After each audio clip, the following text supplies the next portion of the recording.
Hello दोस्तों, आपका स्वागत है हमारे यूट्यूब चैनल आवर्स क्लासेस के ऊपर। आज की इस वीडियो के अंदर जो हम देखेंगे प्यारे बच्चों, नेक्स्ट टॉपिक पढ़ेंगे पॉलिटिकल का। वो पढ़ेंगे उपराष्ट्रपति के बारे में। ठीक है, उपराष्ट्रपति से संबंधित एग्जाम में क्या क्या क्वेश्चंस बनते हैं उनके ऊपर हम एक अच्छे तरीके से यहाँ पर चर्चा करेंगे। तो चलिए उपराष्ट्रपति के बारे में पढ़ते हैं। तो उपराष्ट्रपति का सबसे पहला पॉइंट्स बनेगा आपका कि यह पद जो हमने लिया है, उपराष्ट्रपति पद का प्रावधान किस देश से लिया है। तो आंसर आएगा प्यारे बच्चों यूएसए, यानी यूनियन स्टेट ऑफ अमेरिका, संयुक्त राज्य अमेरिका से हमने उपराष्ट्रपति पद का प्रावधान लिया है। पहला पॉइंट से इसका जो वर्णन है संविधान के भाग नंबर 5 में है। कौन से में है? 5 में। तो उपराष्ट्रपति पद का जो वर्णन है संविधान के भाग 5 में है। इस बात को भी आप यहाँ पर ध्यान में रखेंगे। चलिए उसके बाद हम पढ़ते हैं इसके अंदर इसका जो वर्णन है आर्टिकल अनुच्छेद 63 से लेकर 63 टू 70 तक इसका वर्णन है। वैसे 71, 72 जो आते हैं, ठीक है, जो 73 हैं वो हमारे क्या होते हैं, राष्ट्रपति से जुड़े हुए कुछ आर्टिकल हैं। वो हमने पिछले वीडियो में देख लिए थे। तो यानी उपराष्ट्रपति का वर्णन मुख्य रूप से इन्हीं आर्टिकलों में है। कौन कौन से आर्टिकल इम्पोर्टेंट हैं उनके ऊपर हम अब चर्चा करेंगे। तो देखिए आपका सबसे पहला आता है आर्टिकल नंबर 63। आर्टिकल नंबर 63 में दिया गया, अनुच्छेद 63 में दिया गया है उपराष्ट्रपति पद का प्रावधान।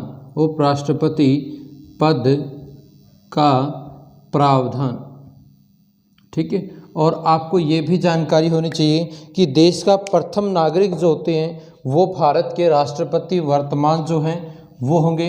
इसी प्रकार जो सेकंड यानी दूसरा जो हमारा नागरिक होता है वो उपराष्ट्रपति कहलाता है।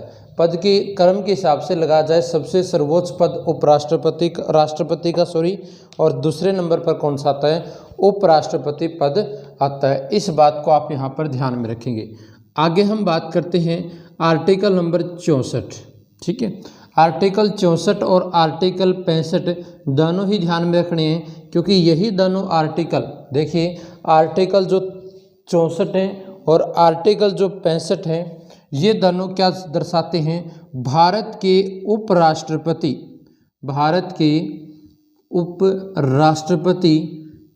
के कार्य। मोस्ट इम्पोर्टेंट है। बताइए भारत के उपराष्ट्रपति के क्या क्या कार्य होते हैं? तो आपने ध्यान में रखना है, उनका वर्णन आर्टिकल 64 और 65 में दिया गया है, ठीक है। हाँ जी, आर्टिकल 64 में क्या दिया गया है कि जो भी भारत के तत्कालीन या उस टाइम जो उपराष्ट्रपति होंगे वह राज्यसभा जिसे हम स्थायी सदन भी कहते हैं, राज्यसभा का स्थायी सदन या राज्यसभा का पदेन सभापति के रूप में काम करेगा। पदेन सभापति के रूप में काम करेगा। ये मोस्ट इम्पोर्टेंट है। पदेन यानी एक समय 2 पद धारण करता है, उसी समय ये भारत का उपराष्ट्रपति भी कहलाता है और उसी समय यह भारत की राज्यसभा का सभापति के रूप में भी काम करता है। यही क्या करता है? पूरी की पूरी राज्यसभा की कार्यवाही को संभालता है। आर्टिकल 65 जो दे रखा है कि जो भारत का राष्ट्रपति होगा, क्या राष्ट्रपति का पद अचानक रिक्त होने पर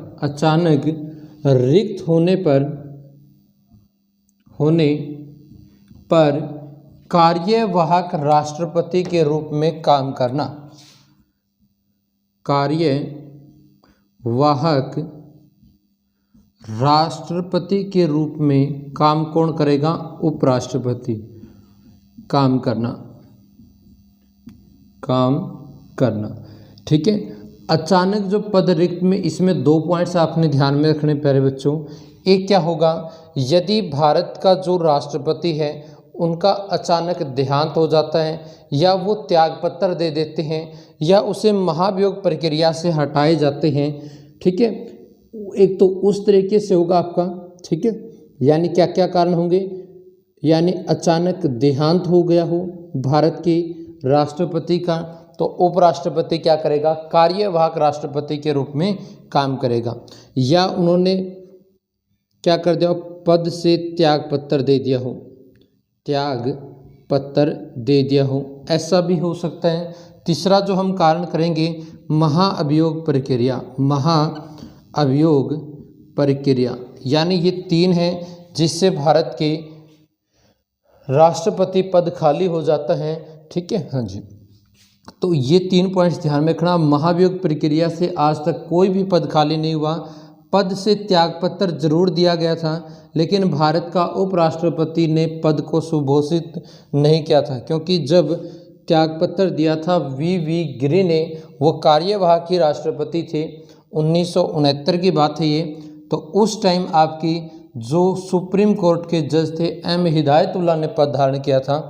देहांत के कारण हमारे 2 उपराष्ट्रपतियों ने पद संभाला था। एग्जाम में यदि ऐसा क्वेश्चन बन जाए कि बताइए भारत के कुल कितने कार्यवाहक राष्ट्रपति बने, तो आंसर आएगा हमारा 3। लेकिन एग्जाम में प्यारे बच्चों क्वेश्चन पूछी कि ऐसे कितने उपराष्ट्रपति हैं जो कार्यवाहक राष्ट्रपति बने, ऐसे कितने उपराष्ट्रपति हैं जो कार्यवाहक राष्ट्रपति बने, वो हमारे 2 होंगे, जिसमें एक का नाम आता है वी गिरि और दूसरे का नाम आता है BD जत्ती। ठीक है, ये पॉइंट्स ध्यान में रखना। एम हिदायतुल्लाह उस टाइम भारत के उपराष्ट्रपति नहीं थे जब वो कार्यवाहक राष्ट्रपति बने थे। वी गिरि डॉक्टर जाकिर हुसैन की मृत्यु हो चुकी थी, उस कारण से बने थे। और BD जत्ती जो है, BD जत्ती, वो फर्रुखदीन अली अहमद, क्या नाम होगा अभी, फर्रुखदीन अली अहमद की मृत्यु के कारण 1977 में क्या बने थे, भारत के कार्यवाहक राष्ट्रपति के रूप में काम किया था। दूसरा कारण क्या हो सकता है, भी हमारे राष्ट्रपति बीमार हो गए हों, राष्ट्रपति बीमार हो चुके हों, काम करने में असमर्थ हों, ठीक है, या किसी विदेशी यात्रा पर गए हों।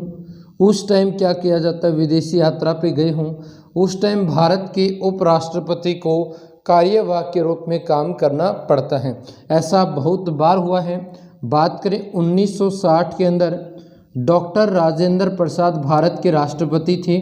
डॉक्टर राजेंद्र प्रसाद, जिसने स्वेतिया संघ की यात्रा की थी 15 दिन के लिए, 15 दिन के लिए क्या किया था, स्वेतिया संघ की यात्रा की। और उस टाइम भारत की जो उपराष्ट्रपति हुआ करते थे डॉक्टर सर्वपल्ली राधाकृष्णन, सर्वपल्ली राधाकृष्णन, इन्होंने भी क्या किया था, 15 दिन के लिए वहाँ पर कार्यवाहक राष्ट्रपति के रूप में काम किया था। ठीक है, जितने दिन राष्ट्रपति काम करने में असमर्थ हो बीमारी के कारण या कहीं बाहर गए हों, उतने समय के लिए इन्होंने क्या किया था, फिर ये पद संभाला जाता है। लेकिन अपने एग्जाम में यही नाम आते हैं, वी गिरि और BD जत्ती। ये पॉइंट्स आप यहाँ पर प्यारे बच्चों ध्यान में रखेंगे। चलिए अब हम बात करते हैं राष्ट्रपति पद के बारे में। उपराष्ट्रपति पद के बारे में पता चल चुका है और उसके कार्यों के बारे में हमें पता चल चुका है।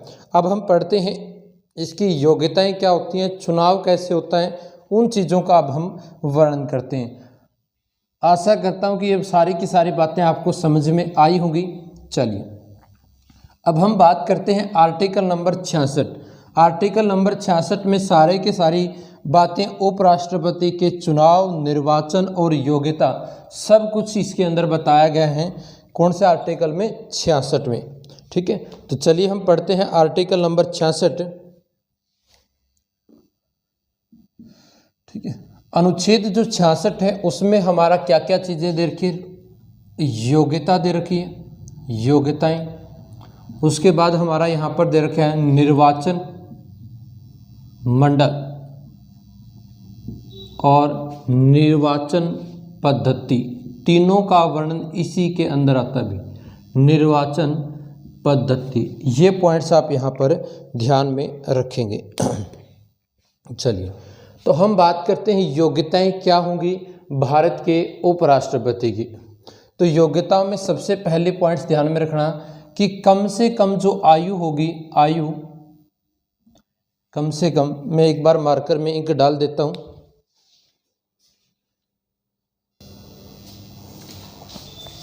चलिए, तो हम बात करते हैं यहाँ पर आर्टिकल 66 की बात, योग्यताओं में हम बातें करेंगे तो क्या क्या हमारी क्वालिफिकेशन होगी उपराष्ट्रपति पद के लिए। तो सबसे पहले आएगी आयु जो होगी वो कितनी होनी चाहिए, 35 वर्ष, कम से कम 35 वर्ष होनी चाहिए। दूसरी कंडीशन वह पागल या दिवालिया घोषित ना हो, पागल व दिवालिया घोषित ना हो, दिवालिया घोषित ना हो यानी बैंक द्वारा दिवालिया घोषित ना किया गया हो, और पागल ये हमें पता है कि भारत का नागरिक होना चाहिए। अगला पॉइंट है राज्य सभा का सदस्य बनने की योग्यता रखता हो, बनने की योग्यता रखता हो। ये पॉइंट्स ध्यान में रखना है। किसी लाभकारी पद पर ना हो, ठीक है, किसी भी लाभकारी पद पर ना हो, ये पॉइंट्स आपने यहाँ पर ध्यान में रखने हैं पहले, ठीक है। अब हम थोड़ा सा पॉइंट्स और पढ़ते हैं इसके अंदर। जो भारत का राष्ट्रपति है, शायद मैंने उसमें नहीं करवाया हो राष्ट्रपति, तो अनुच्छेद आता है कौन सा, 58। अनुच्छेद 58 के अनुसार, अनुच्छेद 58 के अनुसार भारत के राष्ट्रपति की योग्यताएं दे रखी है। क्या दे रखी है, भारत के राष्ट्रपति की योग्यताएं, ठीक है। सेम योग्यता होती है, यहाँ पर क्या आ जाएगा, लोकसभा का सदस्य बनने की योग्यता रखता हो। इस बात को आप यहाँ पर प्यारे बच्चों ध्यान में रखेंगे। अब हम बात करते हैं और क्या क्या कंडीशन होनी चाहिए। तीसरी हम बात करेंगे यहाँ पर जो 20 सदस्य प्रस्तावक, 20 सदस्य प्रस्तावक व 20 सदस्य अनुमोदक रूप में भी होने चाहिए। अनुमोदक 20 सदस्य प्रस्तावक और 20 सदस्य अनुमोदक रूप में भी होने चाहिए, ठीक है। हम बात करें राष्ट्रपति में, ये संख्या कितनी हो जाती है, 50, यानी 20 सदस्य तो लिखकर ये प्रमाणित करें कि यह भारत के उपराष्ट्रपति पद पर, मतलब उपराष्ट्रपति जो पद है उस पर खरा उतरने के लिए या बनने के लिए एक अच्छा है। और 20 सदस्य क्या होंगे आपके मौखिक रूप में ऐसा करेंगे। 15,000 रुपये क्या हो जाती है भाई, जमानत राशि होती है, जमानत राशि। यदि कुल वोटों का 1/6 हिस्सा नहीं मिलता तो जमानत राशि जब्त कर ली जाती है। और HSSC में क्वेश्चन पूछा गया था भी जमानत जो राशि होती है वो जब जब्त हो जाएगी तो वो कहाँ पर जमा करवाई जाती है, तो आंसर आएगा RBI में। क्यों पूछा जाता है, क्योंकि इनका जो वेतन दिया जाता है वो कहाँ से दिया जाता है बच्चों, संचित निधि से दिया जाता है। वेतन कहाँ से दिया जाएगा राष्ट्रपति उपराष्ट्रपति का, संचित निधि से। लेकिन जमानत राशि जब्त होने के बाद कहाँ जमा होगी, RBI के अंदर जमा होगी। ये पॉइंट्स आपकी ध्यान में रखना है। अब हम बात करते हैं यहाँ पर जो उपराष्ट्रपति है उसका जो वेतन है वो कितना है प्यारे बच्चों, 4 लाख रुपए प्रति माह, 4 लाख रुपए प्रति माह इसका क्या है, वेतन है। इस बात को आप ध्यान में रखना। 1997 से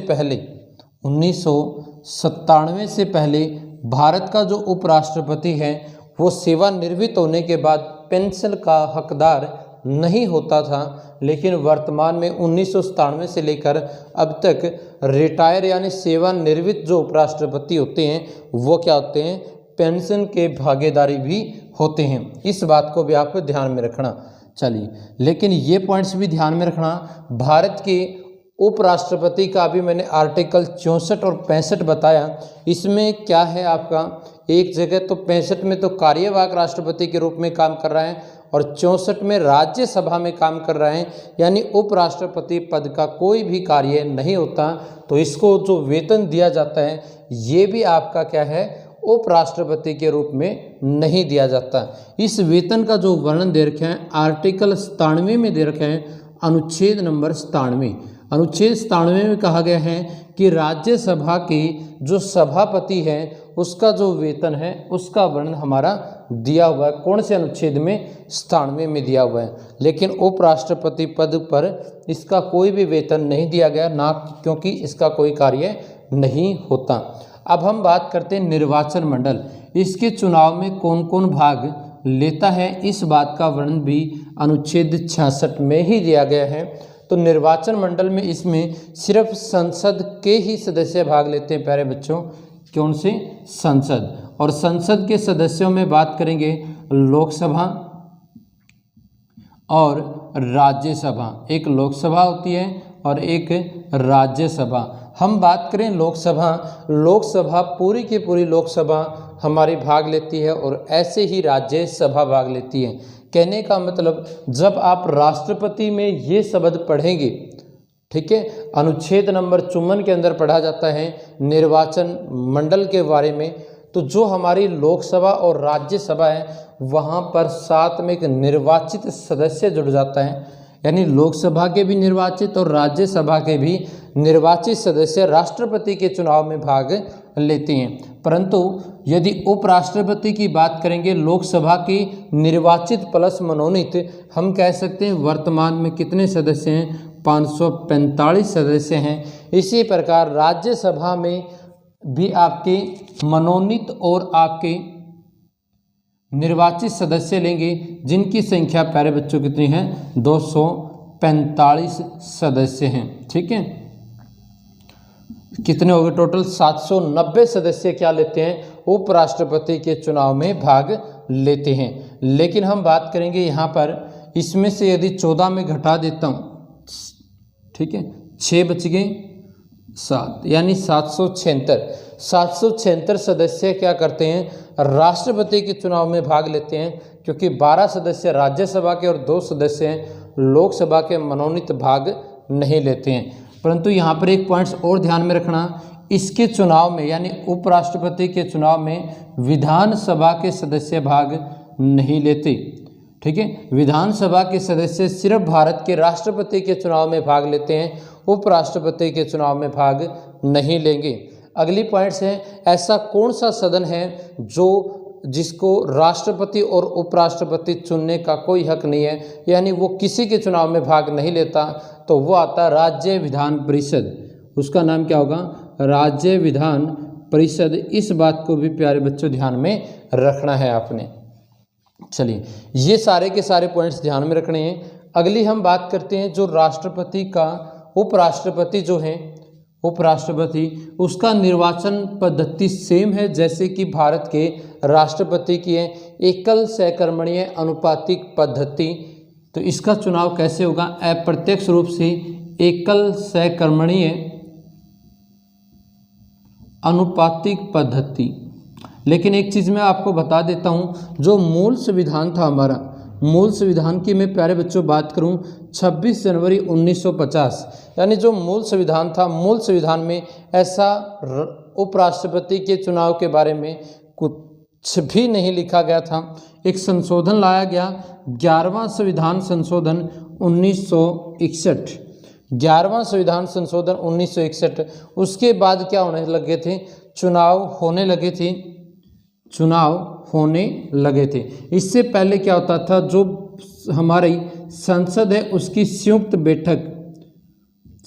बैठक बुलाकर क्या किया जाता था? भारत के उपराष्ट्रपति को चुना जाता था। लेकिन अब क्या किया जाता है? वोट डाले जाते हैं। 1961 से पहले ऐसा था, और ऐसे भारत के एक ही उपराष्ट्रपति बने हैं, डॉक्टर सर्वपल्ली राधाकृष्णन।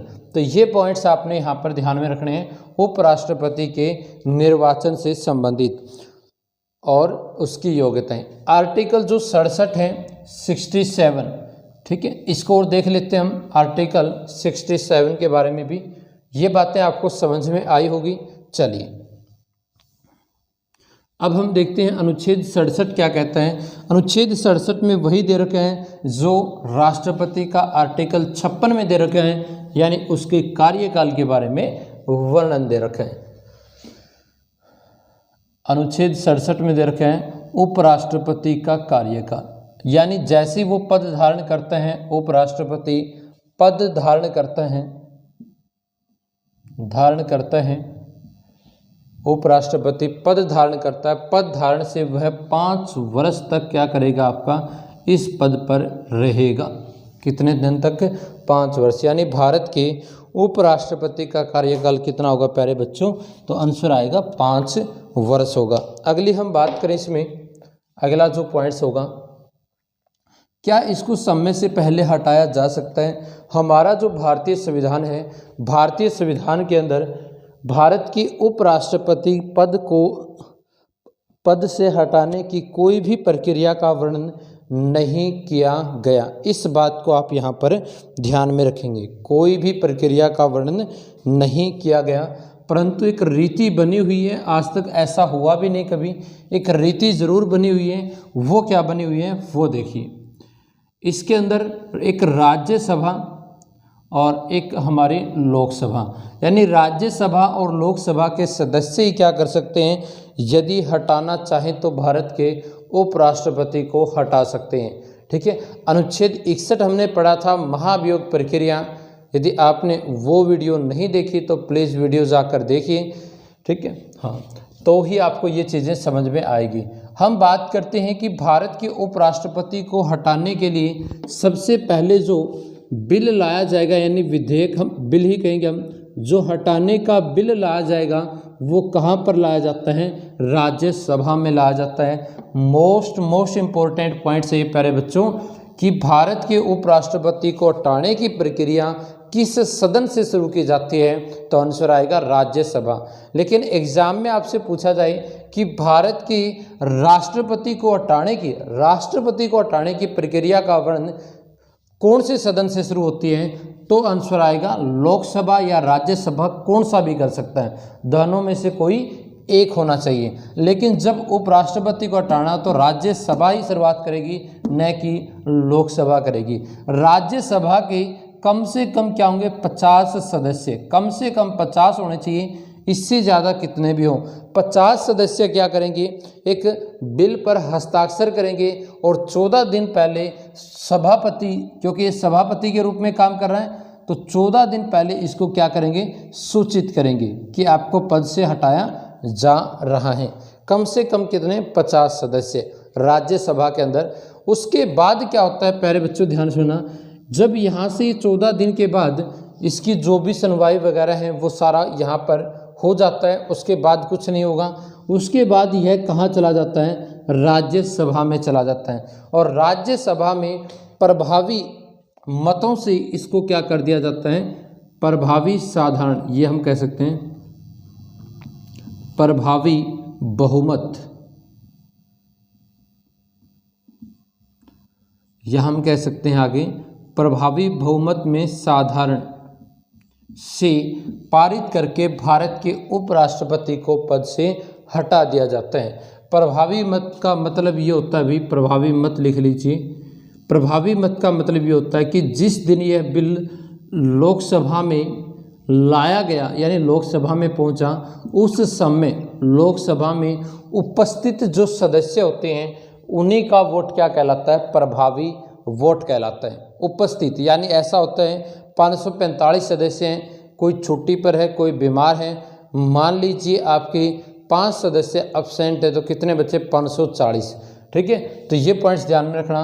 और एक साधारण, ठीक है, साधारण तरीके से वो क्या करेंगे, यानी साधारण तरीका का मतलब क्या होता है? आधे सदस्य। साधारण तरीका का अर्थ होता है कि आधे सदस्य क्या करेंगे? लोकसभा के हस्ताक्षर कर देंगे। जैसे लोकसभा ने हस्ताक्षर कर दिए तो भारत का उपराष्ट्रपति पद से हट जाएगा। ये पॉइंट्स ध्यान में रखना। समय से पहले ये स्वयं त्यागपत्र भी दे सकता है। त्यागपत्र जो देगा वो किसे देगा? भारत के राष्ट्रपति को देगा। त्यागपत्र भारत के राष्ट्रपति को देगा। ये पॉइंट्स ध्यान में रखना। आर्टिकल 67 में इसके कार्यकाल का वर्णन है। एक छोड़कर आर्टिकल जो 69 है उसमें शपथ का वर्णन है। शपथ, और शपथ जो है इसको कौन दिलाएगा? भारत का ही राष्ट्रपति। यानी ये अपना त्यागपत्र भी भारत के राष्ट्रपति को देगा। और आपका अगला जो पॉइंट से हम बात करें, शपथ जो है वो भी आपका भारत के राष्ट्रपति द्वारा ही दिलाई जाती है। ये बातें आपने ध्यान में रखनी है प्यारे बच्चों। चलिए, तो ये थी प्रमुख बातें भारत के उपराष्ट्रपति से जुड़ी हुई। अब हम कुछ नाम पढ़ते हैं भारत के उपराष्ट्रपतियों के। चलिए, आप साथ साथ इनको नोट करेंगे, जो जो मेन पॉइंट्स है बस वही मैं करवाऊंगा इसमें, बाकी आप सारे किताबों के अंदर देख सकते हैं यदि आपने पढ़ने हैं तो उपराष्ट्रपतियों के नाम। क्वेश्चन क्या क्या बनेंगे वो हम यहाँ पर देखेंगे। सबसे पहला आपका, भारत के प्रथम उपराष्ट्रपति कौन थे? वो थे डॉक्टर सर्वपल्ली राधाकृष्णन। सर्वपल्ली राधाकृष्णन, डॉक्टर सर्वपल्ली राधाकृष्णन जो 1952 में बने थे और 1962 तक इस पद पर रहे। डॉक्टर सर्वपल्ली राधाकृष्णन भारत के प्रथम उपराष्ट्रपति हैं और इन्होंने 10 साल तक इस पद पर रहे।